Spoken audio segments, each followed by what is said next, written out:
చండీ పరమేశ్వరి దేవత రూపంలో 7వ శక్తి స్వరూపిణిగా అమ్మవారిని చాముండేశ్వరి దేవతగా అలంకరించుకోవడం జరిగింది.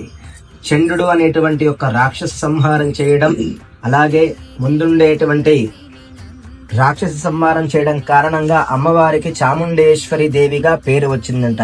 దేవి భాగవతం ప్రకారం చాముండేశ్వరి దేవిని కొలిచేటువంటి వారికి గ్రహ పీడలు తొలగుతాయని చెప్పేసి శాస్త్రము చెబుతుంది. చాముండేశ్వరి దేవత ఆరాధన వలన మానసిక రోగాలు, పిశాచ భయాలు, అలాగే మానసిక వ్యాధులు అనేటువంటిది తొలగుతాయని చెప్పేసి శాస్త్రంలో తెలియజేస్తున్నాయి. అదేవిధంగా జాతక చక్రంలో కుజదోషమున్నా గాని, కాలసర్పదోషం ఉన్నా గాని, రాహుకేతు దోషాలున్నా గాని, కుజగ్రహ సంధి వంటి దోషాలున్నట్లయితే అటువంటి వారందరికీ కూడా దేవీ నవరాత్రులలో చేసేటువంటి దేవీ ఆరాధనకు విశేషమైనటువంటి యొక్క ఫలితం ఉంటుందని చెప్పేసి శాస్త్రంలో చెప్పబడి ఉన్నది. నవరాత్రులలో మొదటి 3 రోజులు అమ్మవారి శక్తి స్వరూపిణిగా, తర్వాత 3 రోజులు అమ్మవారి సరస్వతి స్వరూపంగా, ఆఖరి చివరి రోజులు 3 అమ్మవారి లక్ష్మీ స్వరూపంగా అమ్మవారిని 3 రోజులు 9 రాత్రులుగా అమ్మవార్లను మనం పూజిస్తూ ఉంటాం. కాబట్టి ఈ నవరాత్రి పూజా ఫలితం అన్నిటికీ కూడా మూల కారణం అఖిలాండ కోటి బ్రహ్మాండ నాయకురాయలైనటువంటి చండీ అమ్మవారి యొక్క ఆధీనంలో ఉంటాయంట.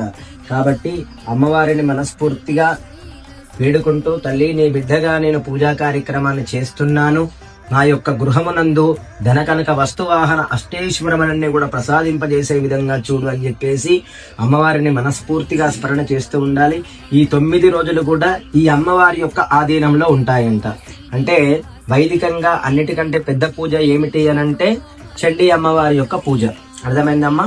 కలో చండి వినాయకౌ అంటే కలియుగంలో అతి ముఖ్యమైనటువంటి పూజలు 2 పూజలు. ఒకటి వినాయకుని స్వామి వారి యొక్క పూజ, 2 చండీ అమ్మవారి యొక్క పూజ. ఈ 2 పూజా కార్యక్రమాలు చాలా ముఖ్యమైనటువంటి పూజా కార్యక్రమాలంట.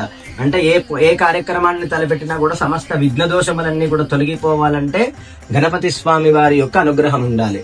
కాబట్టి ఆ గణపతి స్వామి వారిని తప్పనిసరిగా ఆరాధన చేయాలంట.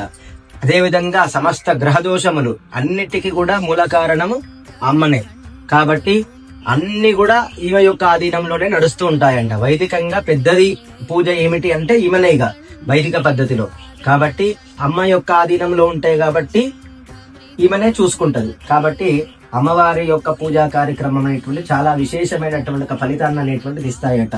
కాబట్టి మన యొక్క జాతకంలో ఏ దోషములున్నా కూడా తొలగిపోవాలంటే చండీ అమ్మవారిని ఆరాధన చేయాలంట. కాబట్టి మనస్ఫూర్తిగా మన యొక్క గృహంలో చండీ ఆరాధన చేస్తున్నాం కాబట్టి తల్లి నీ భక్తురాలుగా నేను పూజా కార్యక్రమాన్ని చేస్తున్నాను, నా యొక్క గృహమునందు సమస్త గ్రహ దోషములన్నీ కూడా నివృత్తి చేసే విధంగా చూడు తల్లి అని చెప్పేసి అమ్మను మనస్ఫూర్తిగా వేడుకుంటూ శ్రీమాత్రే నమః ఏమనుకోవాలి, లేదా చండీ భగవతీ దేవ్యే నమః, చాముండేశ్వరి దేవ్యే నమః అనుకుంటూ పూజిస్తూ ఉండండి. ఓకేనా?